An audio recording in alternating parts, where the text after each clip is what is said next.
क्रमॉन्स में आपका फिर से स्वागत है।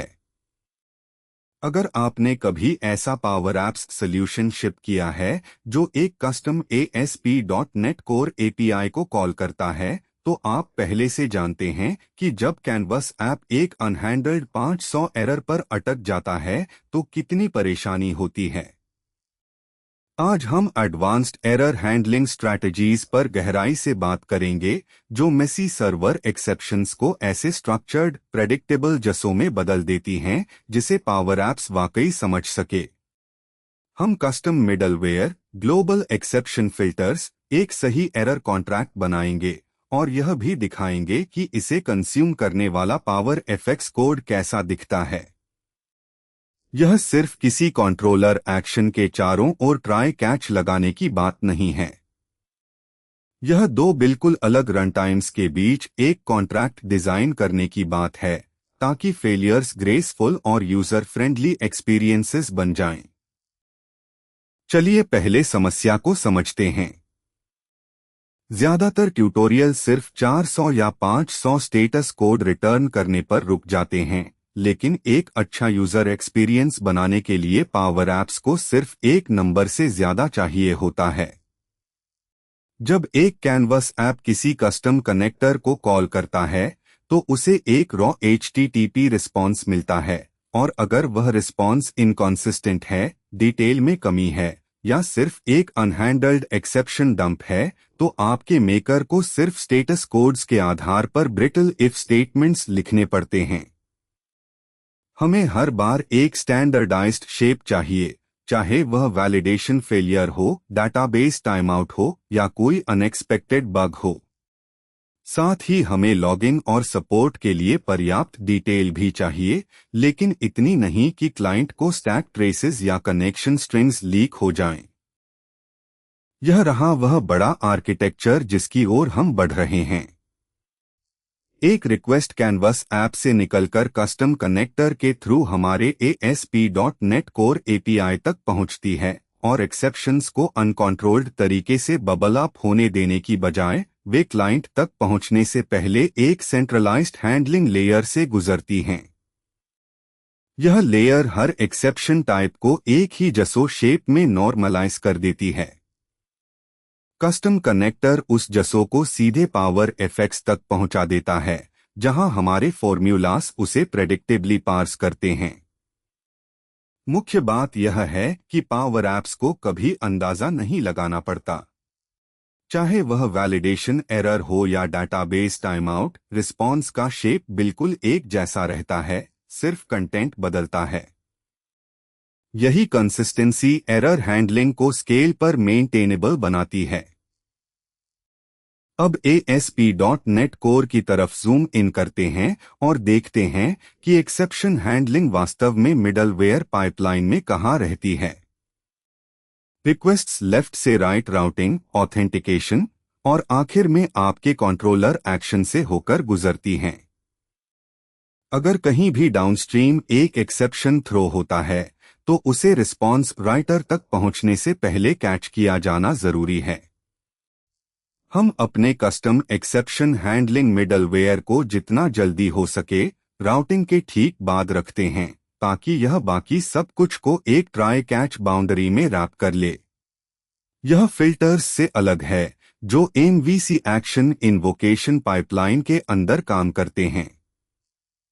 यह अंतर समझना जरूरी है क्योंकि मिडलवेयर सब कुछ कैच करता है, MVC के बाहर के एक्सेप्शंस भी, जबकि फिल्टर्स हमें एक्शन कॉन्टेक्स्ट और मॉडल स्टेट तक रिचर एक्सेस देते हैं। अब मिडलवेयर खुद लिखते हैं। हम नेक्स्ट डेलीगेट की कॉल को ट्राई कैच में रैप करते हैं और फेलियर होने पर एक हैंडलर को डेलीगेट करते हैं जो एक्सेप्शन टाइप को इंस्पेक्ट करके एक प्रॉब्लम डिटेल्स रिस्पॉन्स बनाता है। ध्यान दें कि हम सिर्फ सिस्टम डॉट एक्सेप्शन कैच करके सबके लिए 500 रिटर्न नहीं कर रहे। हम एक्सेप्शन टाइप पर पैटर्न मैचिंग कर रहे हैं ताकि एक वैलिडेशन एक्सेप्शन 400 बन जाए और टाइम आउट एक्सेप्शन जैसा कोई ट्रांसिएंट फॉल्ट 503 बन जाए। यह सिंगल चोक पॉइंट यह गारंटी देता है कि हमारे API में कहीं से भी एक्सेप्शन आए, क्लाइंट को हमेशा सही स्टेटस कोड के साथ एक ही प्रेडिक्टेबल जसो शेप मिले। मिडलवेयर सब कुछ कैच करने के लिए बढ़िया है, लेकिन कभी कभी हमें एमवीसी पाइपलाइन के साथ टाइटर इंटीग्रेशन चाहिए होता है, खासकर जब हमें मॉडल स्टेट या एक्शन आर्ग्यूमेंट्स तक एक्सेस चाहिए हो। यहीं पर एक ग्लोबल एक्सेप्शन फिल्टर काम आता है। हम ऑन एक्सेप्शन इंप्लीमेंट करते हैं, थ्रोन एक्सेप्शन को इंस्पेक्ट करते हैं और कॉन्टेक्स्ट डॉट रिजल्ट को एक ऑब्जेक्ट रिजल्ट पर सेट करते हैं जो हमारा प्रॉब्लम डिटेल्स पेलोड कैरी करता है। एक्सेप्शन हैंडल्ड को ट्रू सेट करना एमवीसी को बताता है कि हमने एरर को पूरी तरह प्रोसेस कर लिया है, तो यह आगे पाइपलाइन में नहीं जाएगा। हम इस फिल्टर को program.cs में ग्लोबली रजिस्टर करते हैं ताकि एपीआई का हर कंट्रोलर अपने आप इसका फायदा उठाए, बिना हर एक्शन में अलग अलग बिखरे हुए ट्राई कैच ब्लॉक्स लिखे। हम यह सब अपना खुद का शेप बनाने की बजाय प्रॉब्लम डिटेल्स पर क्यों बेस कर रहे हैं? क्योंकि प्रॉब्लम डिटेल्स एक RFC स्टैंडर्ड है जो पहले से ही ASP.NET कोर में बिल्ट इन है, और यह हमें टाइप, टाइटल, स्टेटस और डिटेल जैसे प्रेडिक्टेबल फील्ड्स देता है। हम इसे ट्रेस आईडी और एरर्स जैसे कस्टम प्रॉपर्टीज से एक्सटेंड करते हैं ताकि वैलिडेशन स्पेसिफिक्स कैरी हो सकें।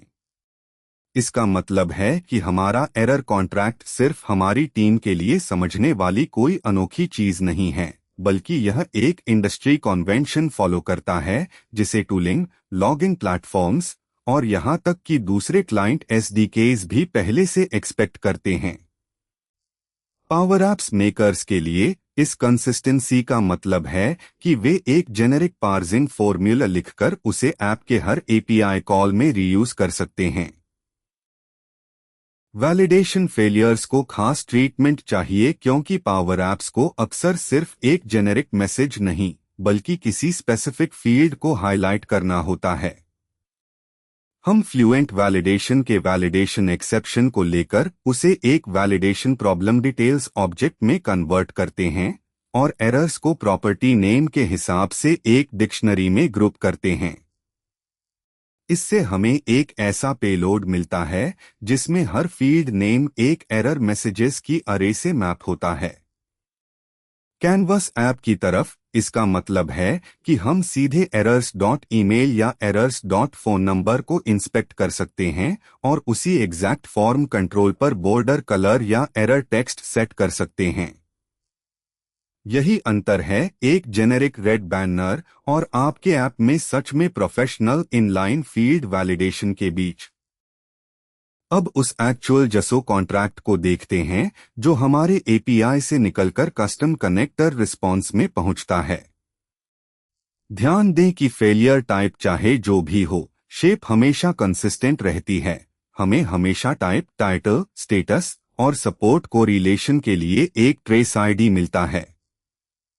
जब यह खासतौर पर एक वैलिडेशन फेलियर होता है तो हमें फील्ड नेम से कीड एक एरर्स ऑब्जेक्ट भी मिलता है। यही एग्जैक्ट पेलोड है जिसे पावर एप्स पार्स करेगा। अगर आपकी टीम हर माइक्रो सर्विस में इस शेप को स्टैंडर्डाइज कर लेती है तो आपके कैनवस ऐप डेवलपर्स को सिर्फ एक पार्सिंग पैटर्न सीखना पड़ता है, जिससे आपके ऐप्स के हर API कॉल में जरूरी डिफेंसिव पावर FX कोड काफी कम हो जाता है। वैलिडेशन सिर्फ आधी कहानी है। ट्रांसिएंट फॉल्ट्स जैसे डाटाबेस का मोमेंटरी टाइमआउट या किसी डाउनस्ट्रीम सर्विस में हिचकी को यूजर के सामने तुरंत फेलियर दिखाने की बजाय रिट्राइज की जरूरत होती है। हम पॉली यानी रेजिलियंस लाइब्रेरी का इस्तेमाल करके अपने आउटबाउंड HTTP क्लाइंट कॉल्स को एक्सपोनेंशियल बैकऑफ वाली एक रिट्राई पॉलिसी में रैप करते हैं। अगर सारी रिट्राइज खत्म हो जाएं, तो वह एक्सेप्शन फिर भी हमारे मिडलवेयर में फ्लो होता है और एक 503 transient fault problem details response में मैप हो जाता है। यह कैनवस ऐप को साफ साफ बताता है कि यह टेम्परेरी और रीट्रायबल है, जो एक परमानेंट वैलिडेशन फेलियर से बिल्कुल अलग मैसेजिंग है और इसे पावर एफएक्स में एक अलग नोटिफिकेशन पैटर्न ट्रिगर करना चाहिए। एक डिटेल जो अमेच्योर एरर हैंडलिंग को प्रोफेशनल ग्रेड डिप्लॉयमेंट्स से अलग करती है वह है कोरिलेशन। हम जो हर प्रॉब्लेट डिटेल्स रिस्पॉन्स जनरेट करते हैं उसमें http context.trace आइडेंटिफायर से लिया गया एक ट्रेस आईडी शामिल होता है। हम उसी आइडेंटिफायर को सर्वर साइड पर स्ट्रक्चर्ड लॉगिंग का इस्तेमाल करके लॉग करते हैं ताकि जब कोई यूजर कैनवस ऐप में किसी इशू की रिपोर्ट करे तो सपोर्ट उस एग्जैक्ट ट्रेस आईडी से लॉग्स सर्च करके तुरंत corresponding server side exception, stack trace और रिक्वेस्ट पेलोड ढूंढ सके। इसके बिना आप यूजर्स से पूछते रह जाते हैं कि यह कब हुआ और अंदाजा लगाते रहते हैं। इसके साथ ट्रियाज घंटों की बजाय सेकंडों में हो जाती है और इसे इम्प्लीमेंट करने में लगभग कुछ खर्च नहीं होता क्योंकि ASP.NET कोर पहले से ही ये आइडेंटिफायर्स मुफ्त में जनरेट करता है। अब पावर एप्स की तरफ आते हैं और देखते हैं कि पावर एफएक्स वास्तव में इस कॉन्ट्रैक्ट को कैसे कंज्यूम करता है। अपने कस्टम कनेक्टर को कॉल करने के बाद हम रिस्पॉन्स बॉडी को जसो के रूप में पार्स करते हैं और सबसे पहले स्टेटस फील्ड को इंस्पेक्ट करते हैं। अगर यह 400 है तो हम जानते हैं कि यह एक वैलिडेशन फेलियर है, तो हम एरर्स ऑब्जेक्ट में जाकर स्पेसिफिक फील्ड मैसेज निकालते हैं, इस केस में ईमेल के लिए, और उसका इस्तेमाल किसी लेबल या नोटिफिकेशन को सेट करने में करते हैं। अगर यह कुछ और है, खासकर 503, तो हम इसके बजाय एक ज्यादा फ्रेंडली रिट्राई मैसेज दिखाते हैं। यह सिंगल रीयूसेबल पैटर्न आपके ऐप में हर एपीआई कॉल को रैप कर सकता है, जिससे मेकर्स को फेलियर्स हैंडल करने का एक कंसिस्टेंट, लो कोड तरीका मिलता है। यह देखिए कि एंड यूजर के नजरिए से यह कैसा दिखता है। किसी क्रिप्टिक कनेक्टर फेलियर स्क्रीन या रॉ जसो ब्लॉब के बजाय मेकर ने ईमेल फील्ड के ठीक नीचे एक क्लीन इनलाइन एरर बनाया है, जिसमें हमारे एपीआई का दिया एग्जैक्ट मैसेज इस्तेमाल हुआ है। यूजर को तुरंत समझ आ जाता है कि क्या ठीक करना है, बिना कभी कोई स्टैक ट्रेस, स्टेटस कोड या ट्रेस आईडी देखे। वह टेक्निकल डिटेल अब भी मौजूद है, बस वह सपोर्ट के लिए आपके लॉग्स में छिपी रहती है, यूजर के सामने नहीं फेंकी जाती। यही आज हमने जो आर्किटेक्चर बनाया है उसका पूरा मकसद है बैकएंड पर प्रेसाइज स्ट्रक्चर्ड एरर्स जो फ्रंट एंड पर शांत एक्शनेबल गाइडेंस में तब्दील हो जाते हैं। चलिए आज जो स्ट्रैटेजी हमने सीखी उसे रिकैप करते हैं। हमने एक्सेप्शन हैंडलिंग को मिडलवेयर में सेंट्रलाइज किया ताकि कुछ भी अनकॉट न रह जाए। हमने MVC स्पेसिफिक कॉन्टेक्स्ट के लिए एक ग्लोबल एक्सेप्शन फिल्टर लेयर में जोड़ी। हमने हर रिस्पॉन्स को प्रॉब्लम डिटेल्स पर स्टैंडर्डाइज किया, जिसे ट्रेस आईडी और फील्ड लेवल एरर्स के साथ एक्सटेंड किया गया।